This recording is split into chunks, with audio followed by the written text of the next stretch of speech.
His name was Zarak, and he had burned a human colony once. He remembered it well. The way the sky turned orange. The way the humans ran in all directions like small animals knocked from a nest. He had watched it from the bridge of his flagship, the Vorthon, with a cup of hot spiced liquid in his hand, and he had felt nothing. Not guilt, not joy, just a kind of clean, quiet satisfaction that the job was done. That was 3 years ago. The colony had been called Harkin's Point. It sat on the edge of the Callum Reach, a stretch of dead space between two human-controlled systems where the patrol routes were thin and the response time was slow. Zarak had done his homework. He always did. He had counted the patrol ships, mapped the gaps, timed the rotations.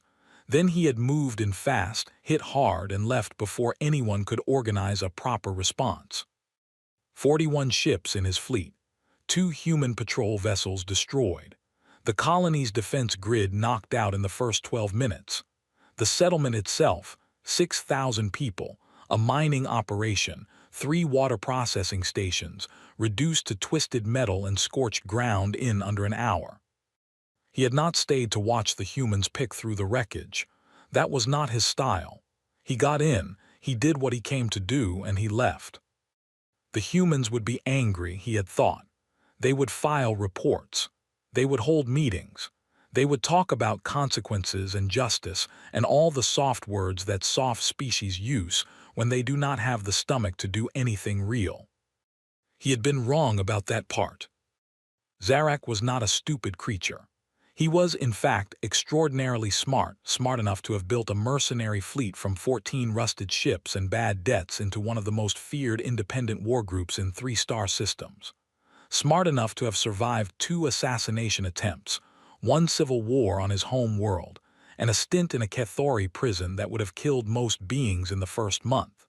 He was sharp, he was patient, and he read people well. He had simply, completely, fundamentally misread humans. He had looked at them and seen their softness, the way they negotiated when they should have fought, the way they grieved loudly and publicly over their dead, the way they built gardens on space stations and kept small animals as companions, and he had concluded that softness was all the way through, that their core was as yielding as their surface. The first sign that he was wrong came 4 months after Harkin's Point. One of his forward bases, a refueling station hidden inside a hollowed asteroid in the mech belt, went dark. No distress signal, no warning, just silence and then nothing. He sent a scout ship. The scout found the asteroid cracked open like an egg, the station inside completely destroyed, every ship in the dock either shattered or vented. Whoever had done it had not left a single message, not a single claim of responsibility. They had just erased it and moved on. Zarak had assumed it was a rival, another mercenary group, maybe, or one of the Kethori border gangs who had been getting bolder lately. He had asked around. Nobody claimed it. 3 months after that, his secondary weapons cache on Drell Station was seized. Not destroyed, seized. Human military intelligence had walked in with 12 armed officers and a legal document and taken everything, right down to the spare power cells. His contact at Drell had disappeared the same night. He never surfaced again. 2 months later, his fleet's fuel supplier, a Grenic trader named Obaz who had been doing business with Zarak for 6 years, was arrested by human authorities at Vila Port and handed a list of charges so long that the document had to be printed in 2 sections. Obaz sent Zarak a message from detention that said only, they knew everything, every transaction, every date, every ship name, they knew all of it. Zarak had stared at that message for a long time. They knew all of it. He had been careful. He was always careful. He used false ship registrations, rotating contact names and payment methods that passed through 7 different financial layers before touching anything connected to him. He ran his operation like a man who expected to be hunted, because he always had been. And still, somehow, someone had found every thread and pulled it. He started losing people after that. Not in battle, not to any kind of direct confrontation. They just disappeared. His intelligence officer on Sarak Prime stopped responding to messages. His secondary fleet commander, a brutal and reliable soldier named Vreth, was found dead in a docking bay on Koro Station with no explanation and no witnesses. His weapons technician, a civilian, a non-combatant who knew nothing about military operations except how to calibrate rail guns, was arrested on a planet he had not told anyone he was visiting. They were picking his network apart. Slowly, methodically, like someone dismantling a machine, removing one part at a time, in exactly the right order so that the whole thing kept running long enough for the operator not to notice how much had already been taken away. Zarek noticed. He was smart enough for that, but by the time he noticed, he had already lost more than he could replace. He started digging. He called in favors, paid for information, leaned on contacts in human border stations and trading posts and military-adjacent zones. It took 4 weeks and cost him more currency than he liked to think about. But eventually, he got a name. Admiral Elena Voss. He had heard the name before, vaguely, the way you hear a sound from another room, present but not important. A human fleet admiral, based out of the 7th Reach Command, known for anti-piracy operations. He had thought nothing of her. He started paying attention now. What he found made him sit very still for a long time. Elena Voss had joined the human military at 18. She had spent the first decade of her career in the kind of postings that don't make records: small ships, border patrols, quiet work in systems that never appeared in the news. She had been promoted not because she was loud or politically connected, but because the people above her kept putting her in charge of problems and the problems kept getting solved. Quietly, completely, with very little mess. Her first major command had been a counter-piracy operation in the Reach borderlands that had been going badly for 2 years before she took it over. In 9 months, the piracy rate in that zone had dropped by 73%, not because she had destroyed any particular fleet in a great battle, because she had dismantled every support structure those pirates relied on: their fuel sources, their informants, their safe ports, their banking contacts, until they were operating in a vacuum, cut off from everything, and then she had destroyed them. She had done it twice more after that, in different systems with different groups, with the same result. Zarek read her file and understood, with the particular clarity of someone who is too smart to lie to himself, that he had not been fighting a patrol response. He had been fighting a campaign, and he had not known it was happening until it was most of the way finished. He could have run, he knew that. He had enough ships and enough currency left to relocate, to go deep into the outer systems where human reach was thin, to start over somewhere quiet. He had done it before. It was not pleasant, but it was survivable. He did not run. Partly it was pride, though he would not have used that word, because pride was a soft species concept and he preferred to think of it as strategic self-preservation of reputation. A commander who runs teaches everyone who watches that he can be made to run. That lesson spreads, and once it spreads, you are no longer feared. And without fear, everything he had built over 20 years was worth nothing. But it was more than pride. He was angry. He had burned a colony on the edge of a patrol gap. That was business. That was the reality of operating in contested space. He had done what powerful groups always did to weaker ones. He had demonstrated that he could, and he had taken what he wanted, and he had left. The humans were supposed to file their reports and harden their patrol routes and treat it as an unfortunate lesson learned. That was how it was supposed to go. Instead, one human officer had decided to make it personal, had decided to hunt him like prey, had picked apart everything he built with the cold, patient thoroughness of someone who was not angry at all, which was somehow worse than if she had been furious. Fury made mistakes. Whatever Elena Voss was running, it was not fury. It was something quieter and far more dangerous.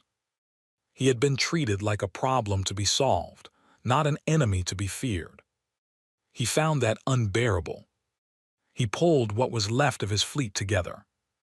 28 ships, down from 41, which was a loss he did not examine too carefully. He called his remaining commanders to a meeting on the Vorthon, and he told them what he had decided. They were going to find Admiral Voss. They were going to find whatever fleet she was operating from, whatever command structure she was based out of, whatever station or ship or installation she called home, and they were going to destroy it. Not quietly, not surgically. They were going to hit it in a way that would be seen and talked about in every port and trading post and military bar from the core systems to the outer rim. They were going to make it clear that Zarak was not prey. That coming after him had a cost, a real one, the kind that discouraged repetition. His commanders were quiet during this speech. Not inspired quiet, he noticed. Not the silence of soldiers preparing themselves for something necessary. More the silence of people who had thoughts they were deciding not to say out loud. His second-in-command, a long-limbed and cautious being named Peleth, spoke up when the speech was finished. "She's a fleet admiral," Peleth said. "Seventh Reach Command is not a patrol post. She will have significant defensive resources."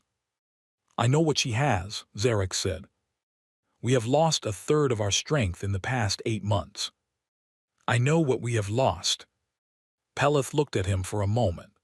"I am saying that a direct military action against an established human fleet command structure is a different category of operation than what we have been doing. Everything we have done has been a different category of operation when we first did it," Zarak said. "And we did it anyway. That is why we are still here." Peleth did not argue further. None of them did.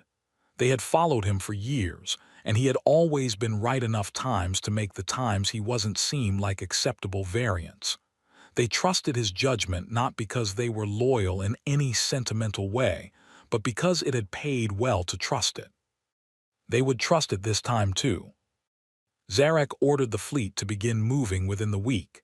He had intelligence contacts, fewer than before but still functional, working on Voss's current location and the composition of whatever forces she had nearby. He wanted numbers, ship classes, patrol patterns, the shape of what he was walking into. He was careful, he was always careful. He did not sleep well those first few nights.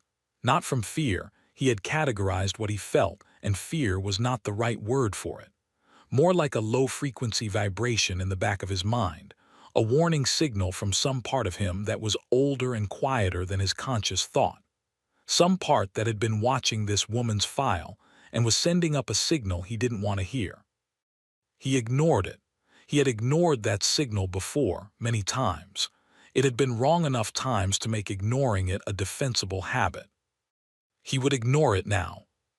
What he did not know, what none of his intelligence contacts were able to tell him, because the humans had kept it completely dark, was that Admiral Elena Voss already knew he was coming. She had known for 6 days. She had known because the last 3 contacts he had reached out to for intelligence on her position were people her office had quietly flagged and monitored for over a year. When Zarak started asking questions about her, the questions had shown up in her morning briefing like items on a checklist she had been expecting to see. She had read the report at her desk on the bridge of the Callaway, her flagship, with a cup of coffee in her hand. She had read it twice, put it down, and looked out at the stars for a long moment. Then she had called her operations officer and started giving orders. She did not call a fleet-wide meeting. She did not make a speech. She pulled up a star chart, pointed to 3 positions, and explained what she needed in the kind of flat, specific language that did not require her to repeat herself. Her operations officer had taken notes and not asked questions, because Admiral Voss's explanations did not usually leave room for questions. When the orders were given and the officer had left, she had gone back to her coffee. There was no anger in her face, no excitement, no particular expression at all. There was only the look of a person who has already decided how something ends and is now simply waiting for the beginning to catch up. The fleet moved in a loose formation through the dark between stars. 28 ships, Not the strongest force Zarek had ever commanded, but not weak either.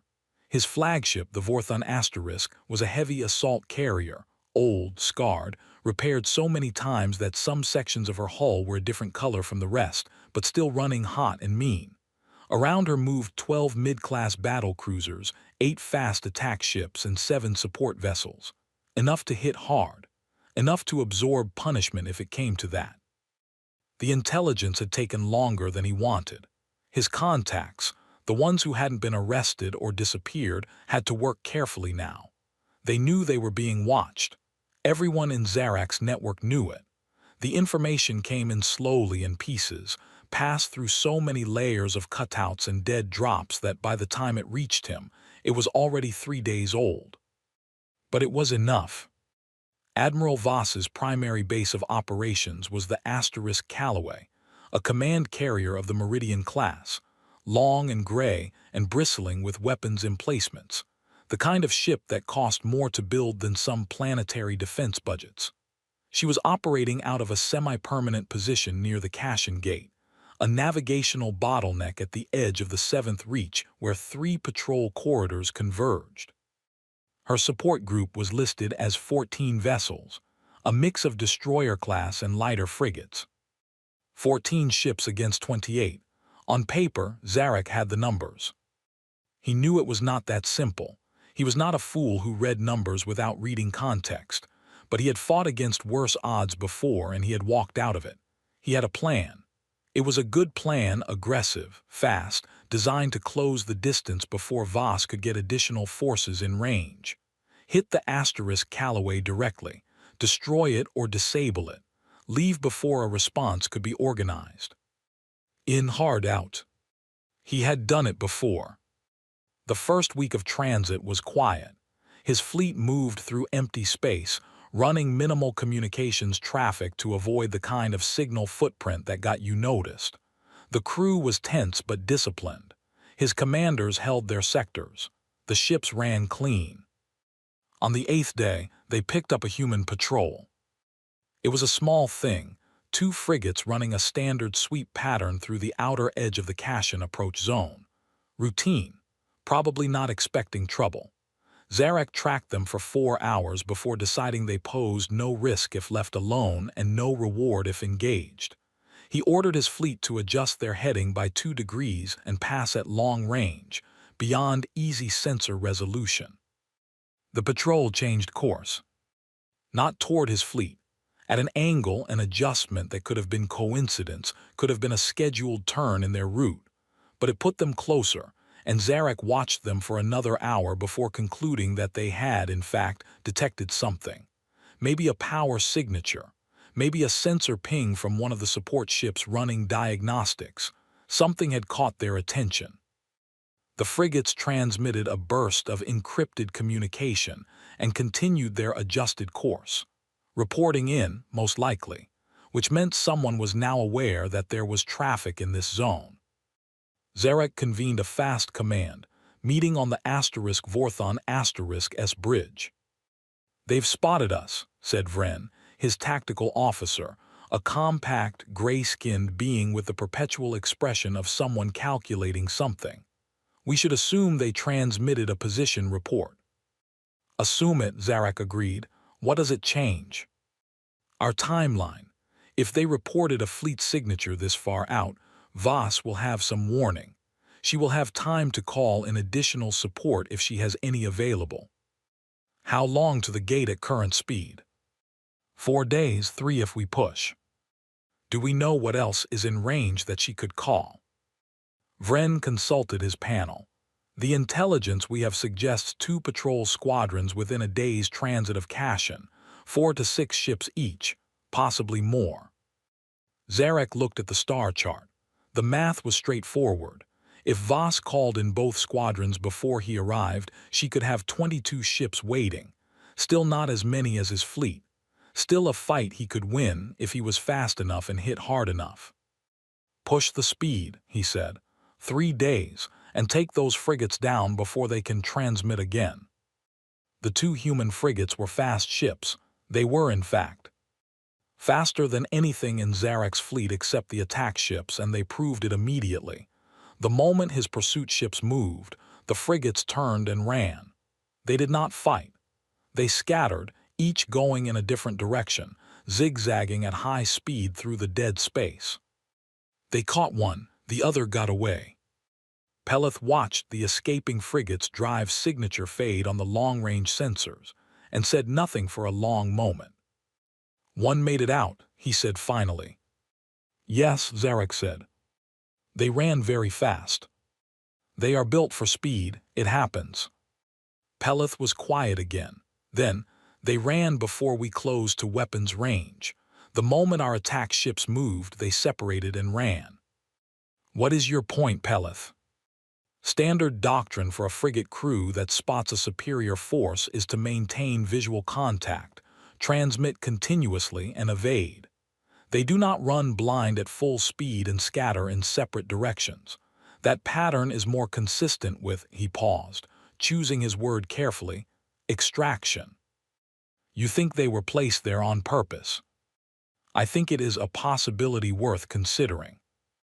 Zarek looked at him. Peleth was not a paranoid being. He was methodical and literal, and he did not invent threats where none existed. When Peleth raised a concern, it was worth weighing. Zarek weighed it.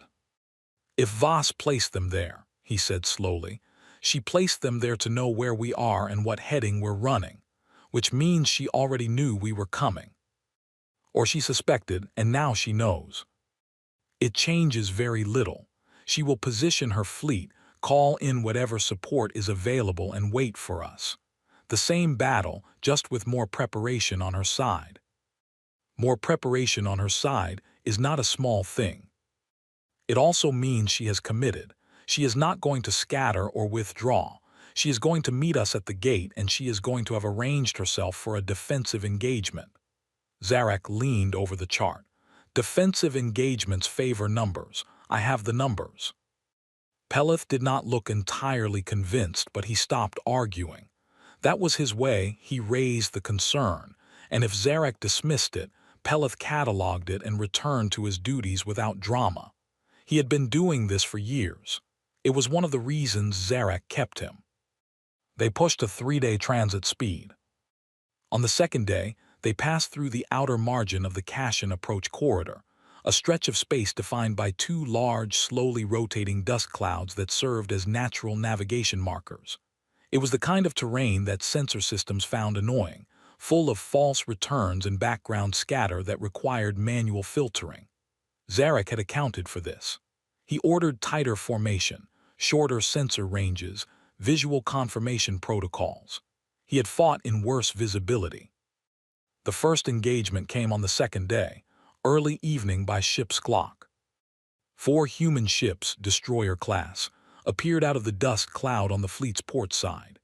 They were moving fast, weapons hot, and they opened fire before Zarek's tactical officer had finished calling the alert. The attack was sharp and concentrated, aimed at the asterisk Vorthon directly, and the first volley got close enough that the flagship's point defense systems had to work hard. Zarek's fleet responded. His battle cruisers swung to meet the destroyers, and the exchange was brutal and fast. 4 minutes of concentrated fire in which 2 of his battle cruisers took moderate damage, and 1 of the human destroyers took a hit to its drive section that sent it spinning. Then the 4 human ships broke off. They did not press the engagement. They turned and ran, not in panic, but in a controlled, coordinated withdrawal, moving back toward the dust cloud at speed. His fast attack ships gave chase and closed the distance, but the destroyers hit the dust cloud edge and disappeared into the sensor scatter before the attackers could finish the job. 2 of his battle cruisers were damaged, no human ships destroyed, 1 disabled maybe, but gone. Zarek stood on his bridge and analyzed what he had just seen. The attack had been hard enough to hurt, but not hard enough to stop him. It had cost him speed. The 2 damaged cruisers were running at 80% now, which meant the fleet had to slow to keep formation. And it had cost him time. He had lost 30 minutes in the engagement and its aftermath. The dust cloud was on his flank. The human destroyers were inside it, invisible to his sensors. He looked at Vren. They are not running. No, Vren agreed. They are packing us, running alongside in the cloud, matching our speed. They will come out again. Almost certainly, harass us, keep us focused to port while we advance. Zarek understood the shape of it now. He was being herded. The engagement had not been designed to stop him. It had been designed to slow him, to push his attention to one side, to cost him in small ways that added up. The destroyers in the cloud would keep poking at his flank. He would have to dedicate ships to watching for them, which would reduce what he brought to the main engagement. And every time they hit him, he would slow down a little more. He was being managed. The word sat in his mind like something cold. He could not go into the dust cloud after them. That was a trap so obvious it didn't need explaining. He could not ignore them. They would hit him again and again from a position of advantage. He could not accelerate enough to outrun the harassment without abandoning his damaged ships. Who is running this harassment element? Peleth asked, almost to himself. Someone who knows exactly what they are doing, Vren said quietly. Zarek said nothing. He ordered his 2 fastest undamaged cruisers to watch the cloud edge and respond to any emergence, and he pushed the fleet forward at the best speed his damaged ships could manage. He would not let this slow him to a stop. He would absorb the harassment and keep moving. He had the numbers.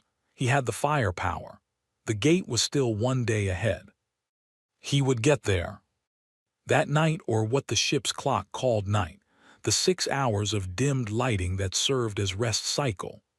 Zarek stood alone on the observation deck and looked at the dust cloud moving alongside them in the dark. He could not see the ships inside it. That was the point. He thought about the frigate that had run, the one that got away, the extraction pattern Peleth had described. He thought about the destroyers hitting his flank and then vanishing back into cover. Hit and vanish. Hit and vanish. Not trying to destroy him, trying to slow him, tire him, cost him small amounts repeatedly. Death by small cuts, the humans called it. He had read that phrase in their military history once, in a different context. He had not thought about it in years. He thought about it now. He had spent 20 years reading enemies. He had learned to feel the shape of an opponent's mind through their tactics, whether they were scared or confident, whether they were improvising or working a plan, whether they were trying to win or just trying to survive. He tried to feel the shape of Alina Voss's mind through what she was doing to him, and what he felt was not comfort. She was not afraid of him, he was sure of that. She was not scrambling to react, not throwing ships at him in desperation to slow him down. Everything he had seen had the quality of a plan being executed, not a defense being improvised. The frigates, the timing of the destroyer attack, the positioning inside the cloud, it was all deliberate, all considered. She had known he was coming, and she had spent the time since knowing to prepare. The question was, prepare what exactly? He returned to his quarters. Before he could follow that thought somewhere, he didn't want to go. Tomorrow he would reach the Cashin gate. Tomorrow he would see what she had built, and he would crash through it, and this would be over. He was still sure of that. He was less sure than he had been. Alina Voss had not slept more than 4 hours in the last 3 days, and she showed absolutely no sign of it. Her operations officer, Commander Sira Dahl, had been watching her Admiral for 6 years and had privately concluded that Voss ran on some internal fuel source that was not available to normal human beings. Other officers got tired. They drank too much coffee and made short-tempered comments and rubbed their eyes during long briefings. Voss did none of these things. She simply continued, with the same flat steadiness at hour 30 as she had shown at hour 1, as if exhaustion was a weather system that passed over her without making contact. Right now Voss was standing over the main tactical table, on the *Callaway**S bridge, looking at a display of the Cashin Gate approach corridor and the 17 red indicators that represented Zarek's fleet. 17, because 2 of the original 28 had peeled off and were not accounted for, which Voss had been thinking about since the morning report, and she was giving Commander Dahl very specific instructions in a very quiet voice. "Move the Hennessy and the Gale Asterisk to position 4, she said. "Keep their drive signatures cold until I give the signal." "Yes, Admiral." "The Brannog stays on the cloud edge. If the harassment element tries to withdraw through the Eastern Passage, I want them blocked." "The Brannog is 1 ship against 4 destroyers, Admiral, if they push her." "They won't push her. They are not there to fight. They are there to slow him down and keep his attention divided. When the main engagement starts, they will try to extract."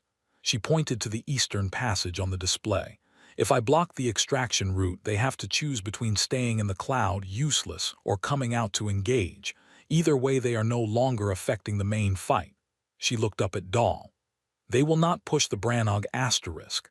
It is not what they are for." Dahl considered this and decided that the Admiral was probably right, which was the conclusion she usually reached. The Callaway had been at the Cashin Gate for 9 days now. 9 days of positioning, of running communications quietly, of moving ships to places where they would not be immediately obvious, and then keeping those ships very still. It was the kind of operation that required everyone involved to understand not just their own role, but the intention behind it. Because there would be a point in the next 24 hours when things moved too fast for orders to keep up. And at that point, everyone would need to act on understanding rather than instruction. Voss had spent the 9 days making sure they had that understanding. She had briefed her captains 3 times, once when the operation was first laid out, once when Zarek's fleet was confirmed moving, and once in the last 48 hours when the adjustments had been made. She briefed them in person, in the Callaway S main conference room, with the star chart projected large and her voice unhurried and precise. She did not use dramatic language. She did not tell them that humanity was at stake or that this was a moment of historic importance. She told them where they would be, what they would do, what to do if something unexpected happened, and what the goal was. The goal was not complicated. It was to destroy Zarek's fleet as completely as possible, at minimum cost to her own ships, in a way that would be clearly understood by anyone in the outer systems who was currently considering whether to follow Zarek's example. That last part was important. This was not just about Zarek. This was about everyone who had been watching what Zarek did to Harkin's point and deciding whether humans would absorb it or respond to it. 3 years had passed.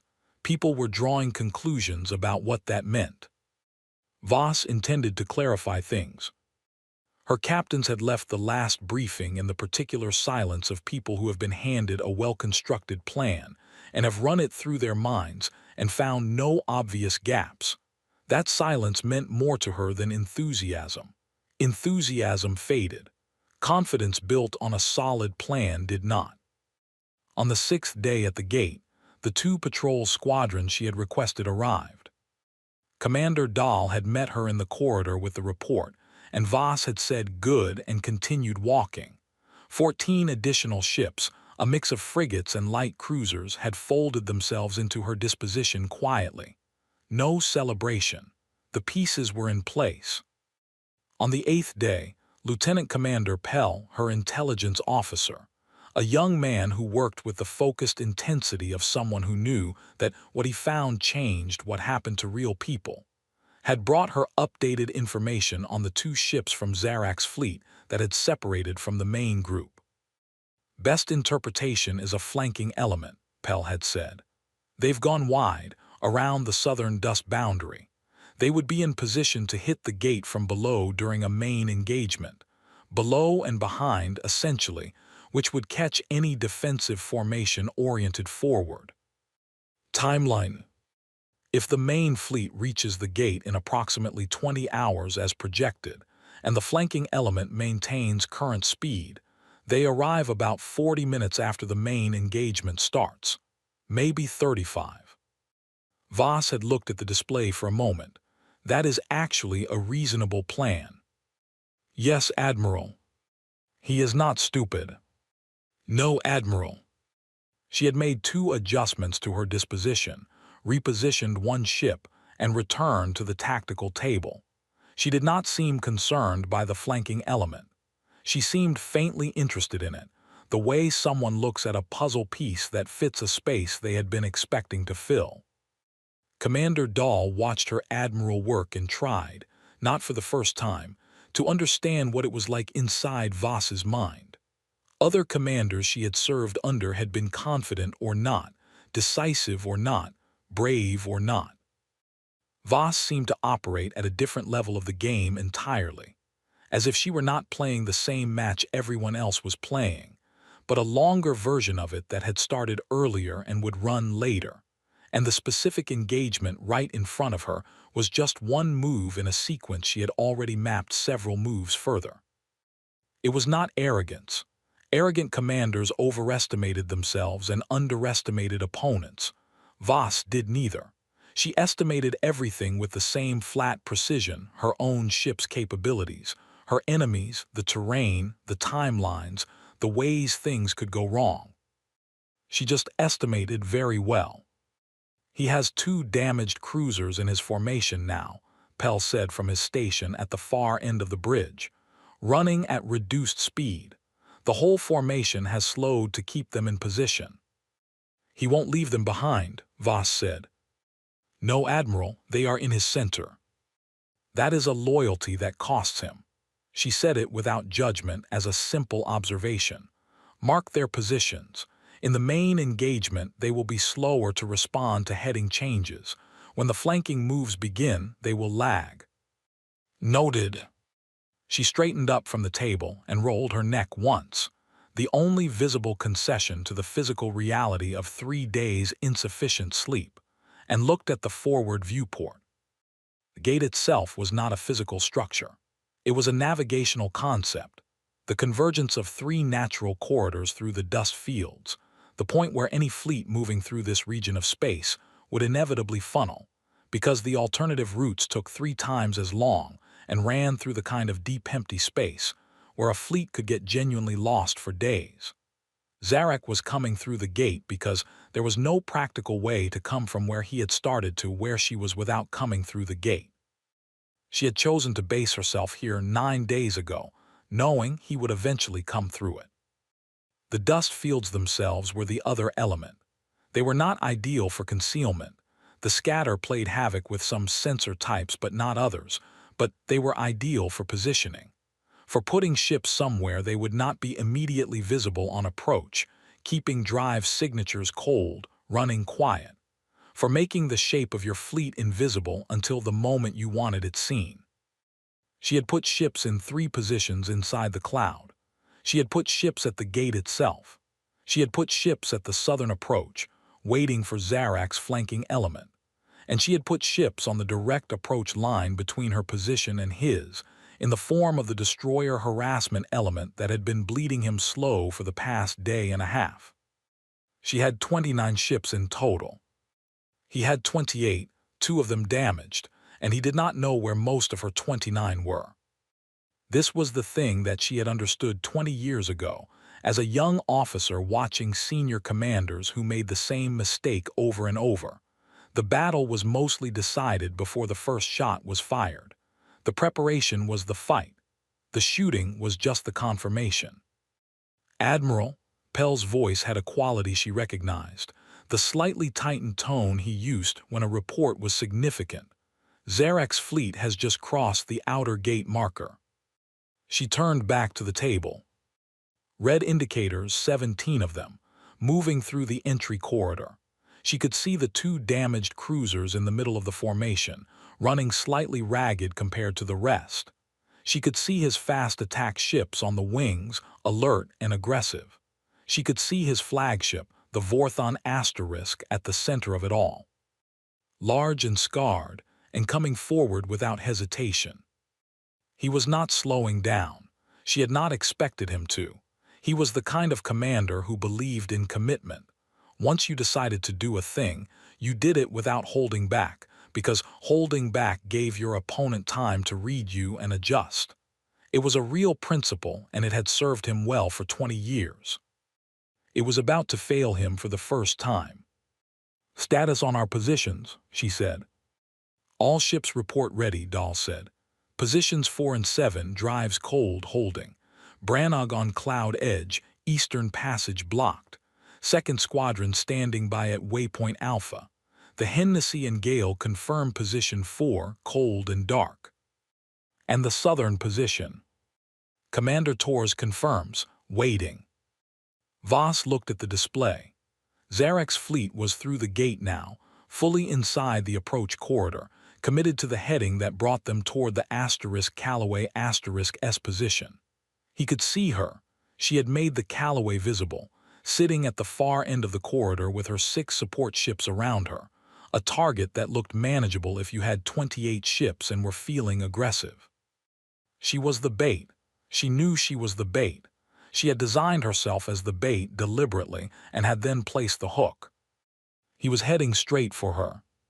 She let out a breath, not relief, more like the quiet that comes when a long calculation resolves to the number you expected. "Open a channel," she said, fleet-wide. The communications officer opened the channel and nodded. "All ships," Voss said. "This is Admiral Voss. You know your positions and you know your orders. The timeline is now active. Execute on my signal." She paused. "Make it clean, that's all." She closed the channel. Commander Dahl looked at her. "Admiral, do you want to say anything to Zarek's fleet? A warning or—" "No," Voss said simply. She had nothing to say to him. Everything she wanted to communicate, she was about to communicate in a language that left no room for misunderstanding. She turned back to the display and waited. He was 2 minutes out. Zarek saw her. The Callaway was right there, massive, gray, sitting at the far end of the approach corridor exactly where his intelligence had placed her. 6 ships around her, tight formation, drives lit and weapons warm. She was not hiding. She was waiting for him, out in the open, like she had all the confidence in the known universe. He felt something sharp in his chest that might have been anticipation. "Formation Alpha," he said. His commanders heard it on the fleet channel and the fleet shifted, his battle cruisers spreading wider to the flanks, his fast attack ships moving forward, the Vorthon driving hard at the center. He had run this approach 100 times in his mind over the past 3 days. Close the distance fast. Get inside her long-range weapons advantage. Hammer the Callaway with everything in the center while his flanks swung around to prevent her support ships from reforming. Simple, brutal, effective. He had done it before. The opening volley was his. His lead cruisers fired at extreme range, testing the Callaway S defensive response, watching how she reacted. Standard opening. Probe before you commit. She did not react the way he expected. She did not disperse or adjust formation. The Callaway and her 6 ships held their positions and returned fire steadily, accurately, without urgency, as if they were not concerned about 26 advancing ships at all. Something in that stillness should have told him something. He was already committed. His fleet had covered 2/3 of the distance to the Callaway when the first new ships appeared. They came out of the dust cloud on his left. Not 4 destroyers, 9 ships, a mix of classes, drives blazing, already moving at attack speed when they emerged.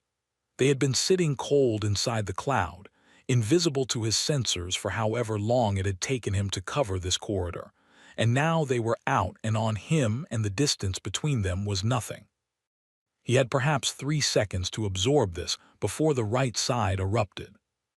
8 more ships, out of the cloud on his right.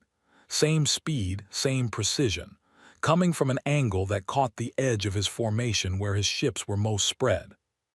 17 new ships, from 2 directions at once. He had not seen them coming. None of them had. The noise on the Vorthon S bridge in the next 30 seconds was not panic. His crew were professionals, and panic was not in their vocabulary. but it was close to controlled chaos, which was the professional version of the same thing. Everyone was calling status, calling ranges, calling weapon states, trying to recalculate a tactical situation that had just changed completely in less than half a minute.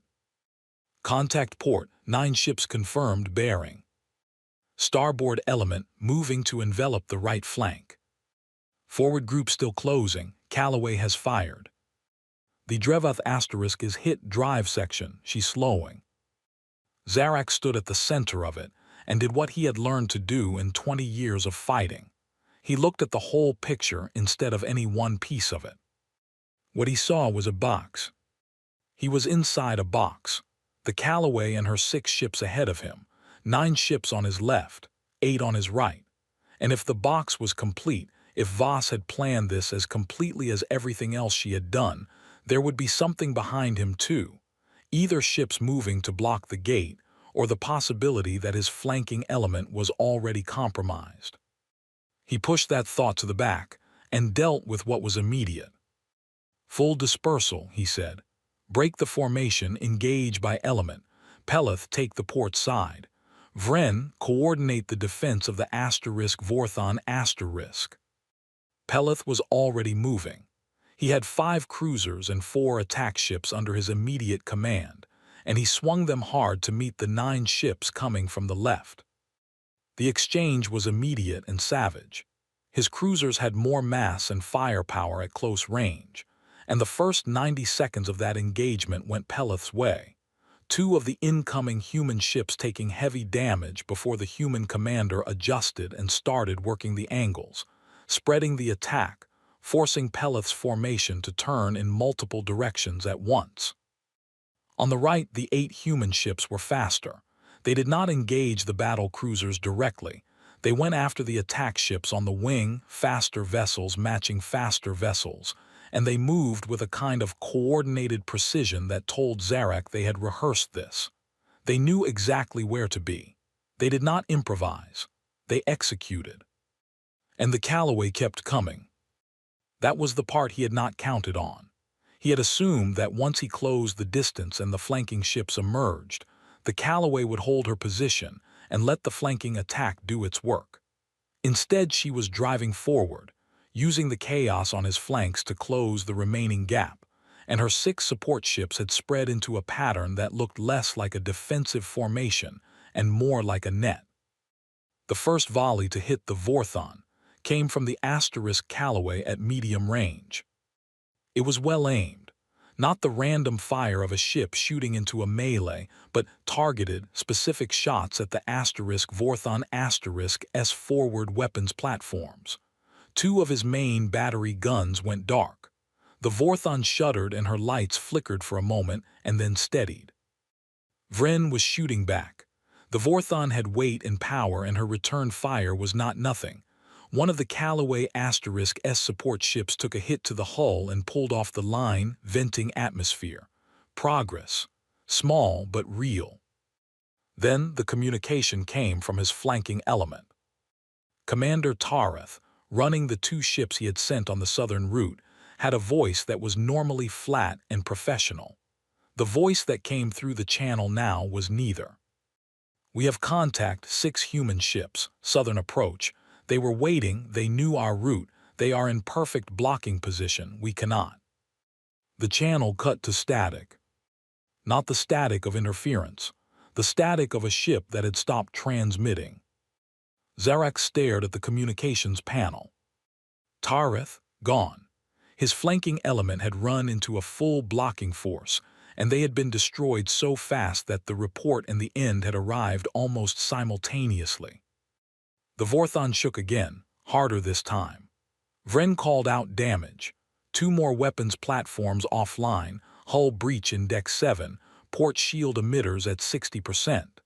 The ship was big enough and tough enough to take a lot of punishment, but she was taking it from the Callaway and at least 2 other human ships simultaneously, and she could not absorb this indefinitely. On the port side, Peleth's engagement was going wrong. Peleth had 3 cruisers left, 2 of the original 5 had been disabled or destroyed, and one of the attack ships was running in circles with its navigation damaged, a lost thing going nowhere. The 9 human ships had not broken under his assault the way they should have. They had bent, taken the hits, adjusted, and kept pressing. They were working as one unit in a way that his own fleet, spread across multiple simultaneous engagements, was not. "Peleth status," Zarek said. "Heavy casualties," Peleth said. His voice had the controlled flatness of someone managing pain. "I cannot hold the port side. I recommend withdrawal to the center end." The channel broke. Not static this time. Peleth's ship had shifted away from the frequency, moving hard under attack that required all his attention. Zarek lost the thread of Peleth and dealt with what was in front of him. The Callaway was close now. Close enough that Zarek could see her on the visual feed, not just a sensor trace but an actual image, gray and massive, coming at the Vorthon with the patient certainty of a thing that did not need to hurry. Behind her, the 6 support ships had formed exactly the net he had feared, cutting off the angles of escape. He had 12 ships left in condition to fight. The others were dead, disabled, or out of position. She had 23. The math was no longer about numbers. Numbers were the thing that had made him confident 3 days ago. The thing in front of him now was not a numbers problem. He had been taken apart. The recognition of this was not a single moment. It came in layers, each one landing while he was dealing with something else. The flanking element gone, Peleth's port side collapsing, the Vorthon taking fire from 3 directions at once, his formation, the thing he had built over 20 years of fighting, the thing that had held through circumstances he had never thought he would survive, dissolving around him. She had known he was coming. She had positioned her ships before he arrived. She had set the harassment element to slow him down and cost him before he even got here. She had hidden 2/3 of her fleet inside the dust clouds, cold and invisible, and let him advance all the way to close range before she showed them. She had planned for his flanking element. She had blocked his exit. She had not won this battle during this battle. She had won it 9 days ago. "Vorthon hard starboard," he said. His voice was steady. He was proud of that. "Get us out of the Callaway S firing line. Vren, all available weapons focus on the starboard blocking formation. I want a gap." The Vorthon turned. She was a big ship and she turned like one, grinding around with a slowness that was physically painful to watch when every second mattered. The starboard blocking ships saw what he was doing and began to reposition. The human ships were fast. They were well coordinated. The gap he needed was smaller than it should have been by the time the Vorthon was pointed at it. He pushed her through anyway. And then the second volley from the Callaway hit the Vorthon S drive section. The ship did not explode. She was too well built for that. But the drives went from full burn to emergency minimum in the span of 2 seconds, and the physical effect of that, the entire mass of a heavy assault carrier slamming against its own deceleration, threw everyone on the bridge off their feet. When Zarek got back to his feet, the visual feed showed a starfield that was not moving. The Vorthon was stopped. Vren pulled himself up from the floor and checked his panel with the automated efficiency of long practice. His face did not change expression, but his voice told Zarek what his face didn't. "Main drives are gone. Emergency thrusters only. We are stationary in the approach corridor." The communications board showed 8 of his remaining fleet responding. 4 others were not responding. The ones that were responding were not in positions that helped him. The Callaway was still coming. She came to a stop 2 kilometers from the Vorthon Close range, weapons warm, her support ships arranged around her in a formation that covered every possible heading the Vorthon might try to move in. The human ships that had been fighting on the flanks were repositioning now, moving to form an outer ring, completing the encirclement. The channel opened. A voice, calm, flat, completely unhurried. the voice of someone making a routine inquiry, not a triumphant declaration. Vorthon asterisk, this is Admiral Voss on the asterisk Callaway asterisk. Your main drives are offline. You are enclosed on all sides. I am giving you 60 seconds to respond before I continue the engagement. Zarak stood on the bridge of his dying ship and looked at the asterisk Callaway on the visual feed. 2 kilometers away, close enough to see the weapons ports. He did not speak. 60 seconds. Zarak counted them without moving. He stood at the center of the asterisk Vorthon asterisk S bridge and let the seconds go by, one after another, and he did not reach for the communication panel. Not from stubbornness. He was past stubbornness now, past all the things that had driven him through 3 days of transit and 1 very short battle. He did not reach for the panel because he was thinking, doing what he always did when survival required it, looking at the situation with his real eyes instead of the ones that wanted it to be different, counting what he actually had instead of what he wished he had. What he had, 1 crippled flagship, emergency thrusters only, 8 other ships in some condition to respond, though he did not know how many of those were still combat effective, complete encirclement, no flanking element, Peleth's port formation destroyed or scattered, no exit route that was not covered by a human ship. What Voss had, 20-plus ships, all operational, all in position, all waiting. The math was not ambiguous. There are options, Vren said from his station. He was not looking at Zarak when he said it. Zarak looked at him. Vren, sharp, practical, professional for 15 years, was studying his panel with too much focus, the way a man looks at something unimportant when he has said something important and is waiting to see how it lands.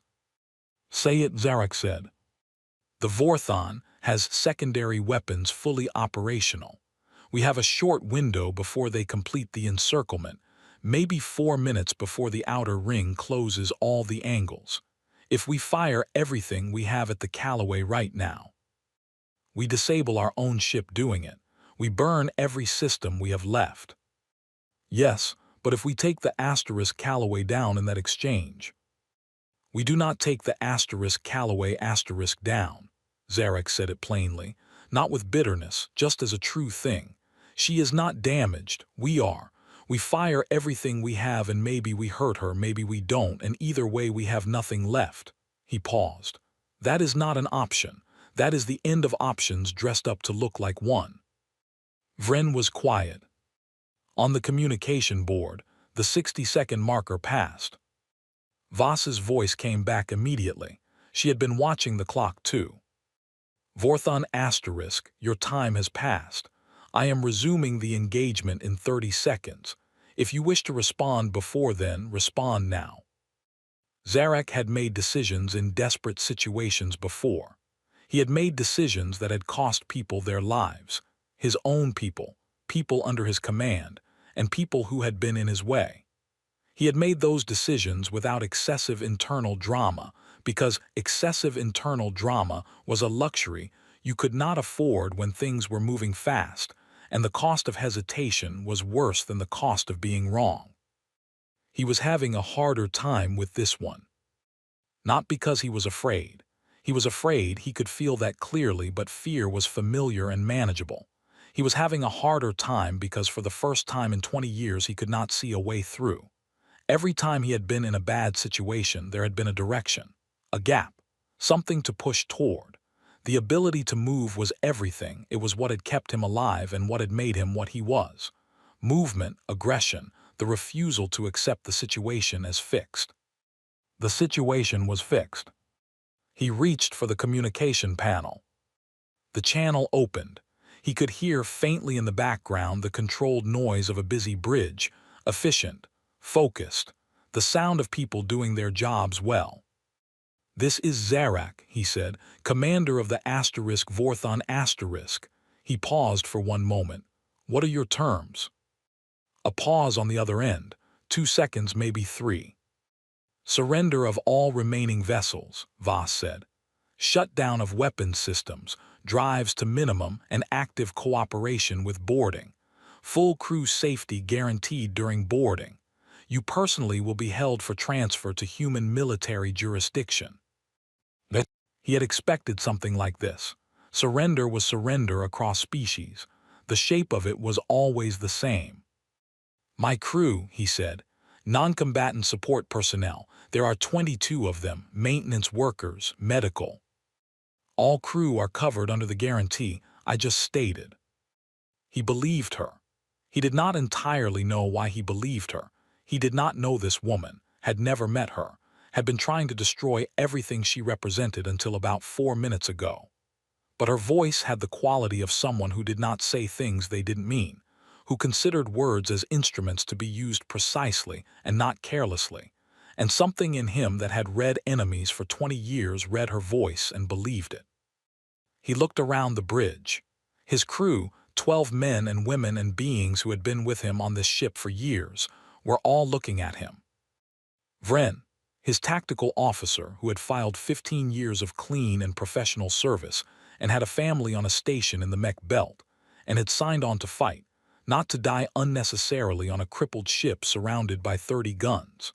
The communications officer, young, barely 3 years in, who had been very good at her job right up until the moment the asterisk Calloway had fired on them, and who had not made a single mistake in the entire engagement. The navigator. The 2 weapons techs who were standing with nothing useful to do, because the weapons panels they had been using were offline.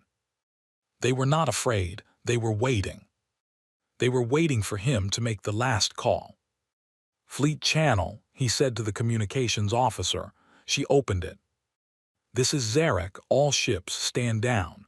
Full weapons shutdown drives to minimum. We are surrendering to Admiral Voss's fleet. He paused a beat. That's it. He closed the channel. Then he shut down the asterisk Vorthon asterisk S weapons himself, personally, from the command panel, with the manual override that required his personal authorization code. It was a small thing, but doing it himself rather than delegating felt necessary. He had started this. He would end it. The boarding took 2 hours. The human troops came in through the docking ports, not dozens, not a show of overwhelming force, just enough. They were professional, which he had expected, and they were careful, which he had half expected, and they were not cruel, which he had not quite expected even though he was not sure why. He had lived his whole life in spaces where cruelty was a default tool, and its absence had to be explained. These soldiers moved through his ship without drama or excess. They secured the areas they needed to secure and left everything else alone. Nobody was hurt. They brought him aboard the asterisk Calloway in the 6th hour, after the battle ended.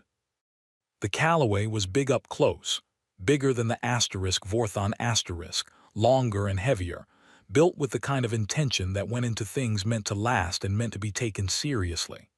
The corridors were clean and functional. The crew he passed in the corridors were calm, moving with purpose, doing post-battle work, damage assessments, logistics, the administrative machinery of a fleet that had just finished a large operation and now had to process it. They brought him to a room, not a cell, but a meeting room of some kind, a plain rectangular space with a table and chairs. He sat and waited. She came in alone. He had looked at her file. He had a picture in his mind from the intelligence reports, rank insignia, service record, the dry biographical facts. None of it had prepared him for the reality of her, which was both exactly what he expected and completely different. She was not large. She was not physically imposing in the way that some commanders used their bodies as an extension of their authority. She was a compact person of middle age, with gray beginning to show at the temples and eyes that were a very specific shade of brown that he could not name, but that looked as if they had been used to see things clearly for a very long time. She sat down across from him, put a thin personal data pad on the table between them and looked at him. Zarek, she said, not a question. Admiral, he said. She looked at him for a moment with that particular quality of attention that some people had, not aggressive, not performative, just genuinely present, like she was actually seeing him rather than a representation of him. "You came a long way," she said. "I did. What did you think was going to happen?" He considered the question. It deserved a real answer. "I thought I would get here before you were fully prepared. I thought my numbers were sufficient to compensate for anything I might have missed. I thought," he paused, "I thought you were a problem I could remove." She nodded, not as if she was satisfied by this, but as if it was what she had expected him to say. "And Harkin's point," she said. "What did you think was going to happen when you burned it?" He looked at her. "I thought it was the kind of thing that happens in border space. I thought you would add it to a file and look for better patrol coverage and move on." "I did add it to a file," she said. "Yes, I noticed the file." Something in her expression shifted. Not a smile exactly, more the suggestion of one briefly and then gone. 6,000 people lived at Harkin's Point, she said. 81 of them died in the attack. The rest lost everything they had. The colony was not rebuilt. The conditions that made it viable were tied to the mining operation, and that was destroyed. Those people scattered across other systems. She did not say it with anger. She said it the way she said everything, with the flat clarity of someone giving accurate information. "I added it to a file. I worked the problem for 3 years, and here we are." He had nothing to say to that. He had burned the colony because it was in his way and because he could. He had not thought about the people in it in any significant way. They were an abstraction, a line item, a necessary inconvenience of doing a job. He had not thought about them in the 3 years since either. That was the honest truth, and he was done lying to himself. She had thought about them for 3 years. That was also the honest truth. He was not sure what to do with the distance between those two truths. "What happens now?" he said. It was not quite a question. "You will be transferred to a military detention facility and held pending trial. The charges are significant. I will not pretend they are not." She looked at him with those flat, clear eyes. "Your crew and the crews of your other ships will be processed and released. Most of them are mercenaries without specific charges against them for Harkin's Point. That will be handled case by case." "And the trial," he said. "Will happen," she said simply. "Everything that needs to happen will happen." He believed that too. She picked up her data pad, stood, and moved toward the door. She paused before reaching it, not dramatically, not with the practiced weight of someone delivering a final line, but in the way of someone who had thought of something additional. "You read my file," she said, without turning around. "Yes." "I know you did. My intelligence section flagged the inquiry 3 weeks ago." She turned then, just enough to look at him over her shoulder. "I wanted you to come here.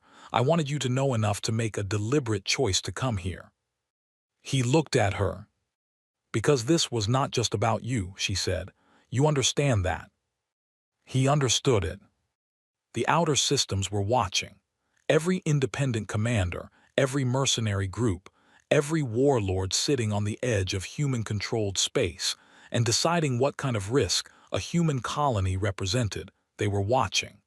Zarek had been the example that something like Harkin's Point could be done and walked away from. Voss had spent 3 years making him the example that it could not. She had not done it through anger or vengeance.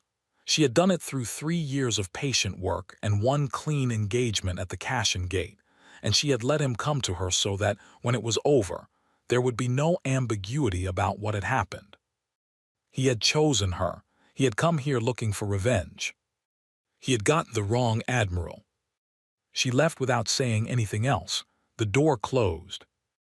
Zarek sat at the table in the quiet room and looked at the wall and thought about the 20 years behind him and the thing that was in front of him now, and found that, for the first time in a very long time, he had nothing useful to calculate. Outside the Callaway *S hull, in the wreckage of the Cashin Gate approach corridor, the other ships of his fleet were going dark one by one, weapons down, drives minimal, waiting for processing. The humans were moving through the debris field in small craft, checking for injured, recovering what could be recovered. They were thorough. In the outer systems, in the ports and trading posts and border stations and mercenary hearing halls, the communications network was already carrying the story. It traveled the way all significant stories travel in the dark between stars, faster than any ship, jumping from transmitter to transmitter, reaching people in their ships and on their stations, and in their bars before the dust at the Cashin Gate had settled. The story was not complicated. It did not need to be. Zarek had burned a human colony. He had come back for the Admiral investigating him. He had brought 28 ships to the Cashin Gate. There was no second chance. The listening universe drew its own conclusions. Admiral Voss, in her office on the Asterisk Callaway with the lights turned low and a cup of coffee going cold on her desk, wrote the battle report in the same flat and precise language she used for everything. Facts, numbers, outcomes. She noted the loss of 11 human crew members across the engagement. She knew each of them by name, had already written the personal messages that would go to their families, had already done that before she wrote anything else. She noted the damage to 3 of her ships, all repairable. She noted the capture of 8 enemy vessels and the destruction of 12 others. She noted the surrender and capture of Zarek. She did not use words like victory or triumph. She wrote what had happened accurately and submitted the report. Then she drank the cold coffee, made a face that nobody was there to see, and went to find something hot. The stars outside her viewport were the same stars they had always been, indifferent and ancient, and not caring in the least about the small, fierce creatures burning through the dark between them. That was fine. She did not need the stars to care. She had work to do.